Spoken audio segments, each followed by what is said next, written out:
waa kaftankii jafowga iyo taaribiyaasha ku nool dalka Giriiga. Inda adeega Soomaalida qof way kantay raba inuu ku buuxo baasaboorka Shaaruqan Giriigo adiga leh. Soomaali aanan qubaysanaynin wajiga la dhaqanayo Giriigo adiga leh. qof marka uu Soomaali jooga diidana sartan seexo markoo baxana ku qanacsan teendo Giriigo adiga leh. Stresska ka batay oo wadooyinka ugu waaweyn Giriiga ku dhageysanayo barnaamijka Macmaqadar ee Gool FM Giriigo adiga leh.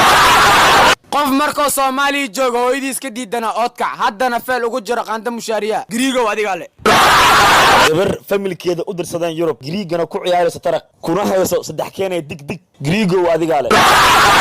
waa kaftankii jafowga dadku ugu caansan TikTok-ga. Keep going iyo Samiixa Khaliil hadday isguursadaan waxay iska dhalayaan cunug weeg guuxay. Abdalla Buurana iyo Natasha hadday isguursadaan waxay iska dhalayaan cunug weeg shanlayste. Maryan Axmed Dey iyo Taliilaan Dheer hadday isguursadaan waxay iska dhalayaan cunug weeg Bilaal Bulsho. Jack Towson iyo Amal Lemon hadday isguursadaan waxay iska dhalayaan cunug weeg Giriir.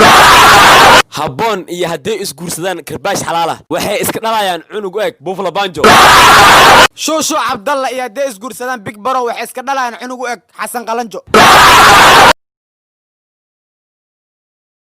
waa kaftankii lacalla haddii la isguursado maxaa la iska dhali lahaa Farxii Kaweer iyo Xasan Toob hadday isguursadaan waxay iska dhalayaan cunug weeg Daahir Cali.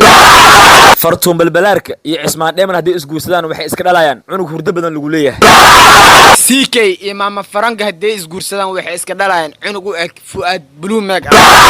Maama Malyuun iyo Dabcasar hadday isguursadaan waxay iska dhalayaan cunug weeg xildhibaankii Firimbiga. Alin Basbaas iyo Amal Lemon hadday isguursadaan waxay iska dhalayaan cunug weeg Carabi. Isla Cabdi iyo Nadiir Nayrus hadday isguursadaan waxay iska dhalayaan cunug weeg Hudaamuun.